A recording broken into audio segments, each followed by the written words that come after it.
Hello, my name is AJ. I'm your HYPOXiX coach for today, and we have level 2.3 standing split. That level 2 standing split, we're bringing those arms overhead, and that point 3 breathography, we're adding in our 4 beat breath retentions, loosening our ab ribbons on the engaged exhale and keeping it loose on every breath retention. Remember that we always pause when we move to that engaged inhale. That's our moment of reset. Good for the brain, just to take a pause for a moment, but we're also mobilizing our ribs and our low back when we pause at a variety of angles against gravity when we perform our inhalation. Let's begin with our yellow band around the waist. The band should be tethered at approximately navel height. If you're working with a HYPOXiX coach and they've suggested some other kind of resistance for you, or sets or reps or breath, make sure to follow that because that's there to optimize your program based on your assessment. Otherwise, this is a perfect starting place, so let us begin. Standing split is always a 4-foot stride length, 1, 2, 3, and 4. If it needs to be a little longer, a little shorter, based on your mechanics, totally fine. Now, interlace the fingers together. Non-dominant grip on top first. Pull them apart so that if your fingers are slippery, they would pull apart like this.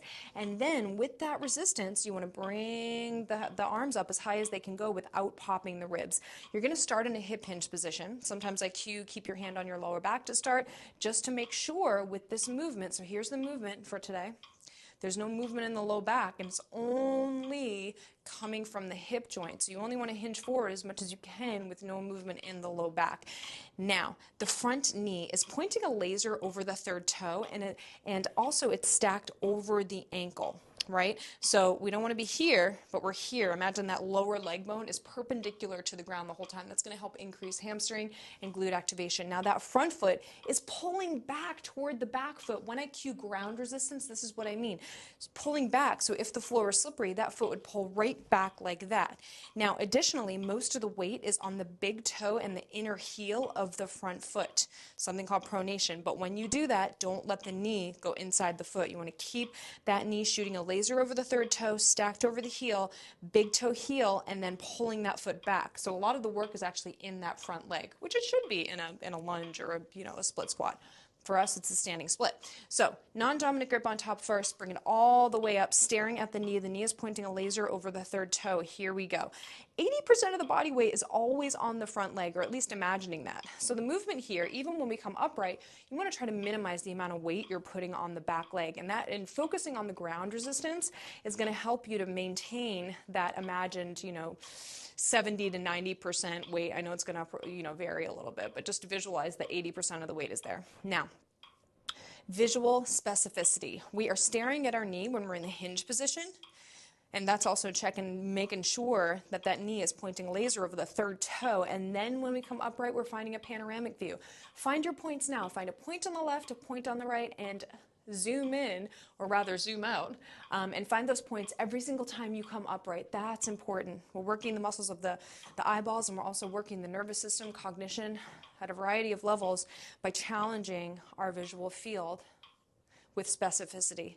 And that's it. We're adding our 4 beat breath retentions today, loosening your ab ribbon on the exhale, keeping it loose on the breath retention. If this is your first time, I know it's a lot of layers to think about, so I want you to start with connecting to the breath and connecting to your ab ribbon, not moving in your low back.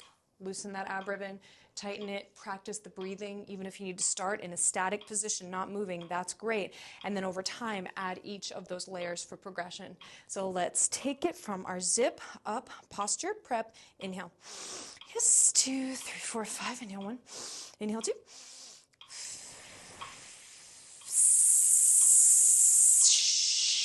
Panorama. Loosen your ribbon. You're holding 4, 3, 2, and a 1. Pause. Inhale. Feel the ribbon.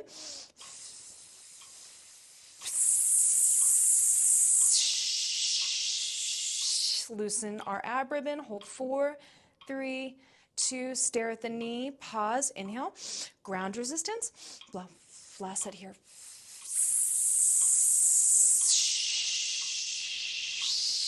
Hold the breath for 4, 3, 2, and a 1.